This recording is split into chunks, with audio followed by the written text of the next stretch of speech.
Wendy Snyder. I'm sitting in for Bob Sirott today, and we go live to Ukraine. Joseph Lindsley is on the line with us, and you requested us to play this music. What is this? Hey, Wendy, this is the music of Miroslav Skorik. He was a Ukrainian composer born in Lviv in 1938. He died in 2020, and this is called The High Pass, and it sort of echoes or contains the spirit of the Carpathian Mountains, from which I speak to you right now. Such a pastoral, serene place. And as I speak to you, I'm in this place called the MC6 or MS6 Creative Residence. It's sort of a cedar, glass, and metal structure built into the side of the mountain. And it's a place before the big war, for artists and painters and poets and musicians and writers to come and take a retreat. And now in the wartime, it's become a place for volunteers and people to take a break from the daily sufferings and the daily turmoil throughout Ukraine. And as I was walking around today, as I look at the green splendor around me, in these little villages, everything is so clean and pleasant, and the food is so fresh and fantastic. But even as, for example, when you listen to this music, it's very gentle, but you can hear some darkness within it. Yes. And for centuries, and that's why this composer was so brilliant.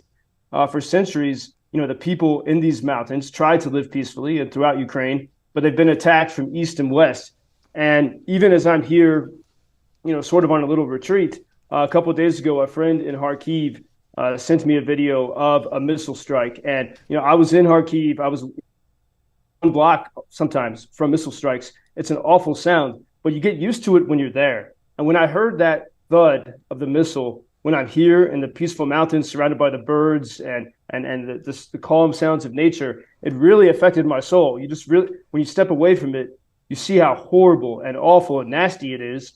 And then we had more of that this morning, just about 11 o'clock today in the central Ukrainian city of Dnipro, about 300 miles southeast of Kyiv on the Dnipro River. The Russians attacked a hospital, and it's awful. Right now, we know there's at least 3 fatalities, but that hospital, is taking care of people wounded in the war. Jeez. And a year ago, Wendy, I was in Dnipro. I visited a hospital there. I met the brave nurses and doctors working. I was there during an air alarm, and I just was imagining. And that was my first time. That was at that point last June. It was the closest I'd been to the front.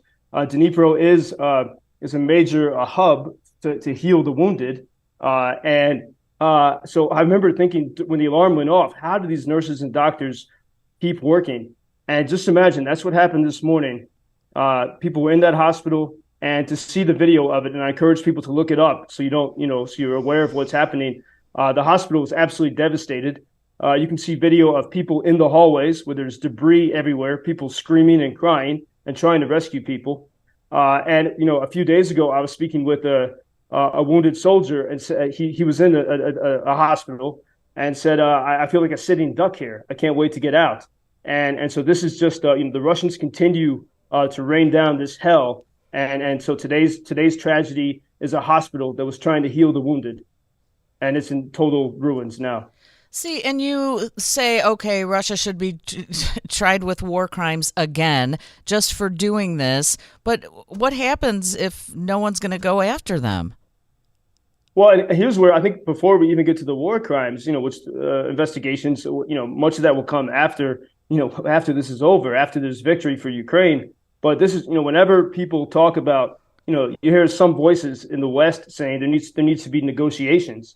But Russia has shown time and time again that they have no qualms about attacking innocent civilians, attacking hospitals, attacking schools. You look at the city of Bakhmut, which is pretty much, it seems that it's totally under Russian control, but it doesn't exist anymore. Jeez. And as I saw someone commenting today, that city had 17 schools, 29 kindergartens, 3 vocational schools, 5 cultural centers, 12 libraries, 5,000 rose bushes, one of the highest proportions of rose bushes in Europe. It was just a lovely city. It's totally gone. And after this attack in the hospital today, There's a lot of anger. I mean, you think you can never have more anger for so many people here, and they find new levels of it day by day. And I was talking with a friend who's an artist, a Ukrainian artist, Oles Derega, and he said, in this war, he thinks everyone here is experiencing a widening of emotions. You never felt you could feel such fear, and then it gets worse, and then you never felt you could feel such anger.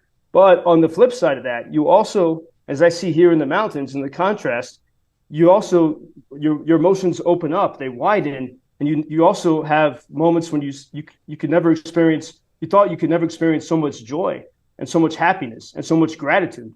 And I think this is when you have that widening of the emotions, it enables Ukrainians and those foreigners who come here to help to take that anger, infuse it with the good moments, and infuse it with the signs. When you see people doing noble actions, heroic efforts, use that to direct the anger to keep working and not to give up. Joseph Lindsley, you can check out UkrainianFreedomNews.com. I'm on it right now. I'm wishing you a very peaceful Memorial Day weekend. Here I'm worried about what to put on my grill, and people of Ukraine have huge problems. It seems so inconsequential. It really does. But also, when you have that nice grill on Memorial Day, it's a great celebration for the American heroes, and I think that's perfectly noble and good to have a nice celebration. And people, you can still find moments to toast the good things in life, even here in the wartime. So happy Memorial Day to you, Wendy, and to everyone listening. Stay safe. We'll talk to you on Tuesday. We appreciate everything. Until Tuesday. Thank you. Thank you, Joseph. Thank you for introducing Ukraine on your social media pages. That's very important that much more people can get more information about the situation here and how everybody can help Ukraine to stay stronger and to save all the world. Що сказав? Well, which side are you on? На чиїй ти стороні? Come on now. Oh, which side are you on? На чиїй ти стороні? Ебать.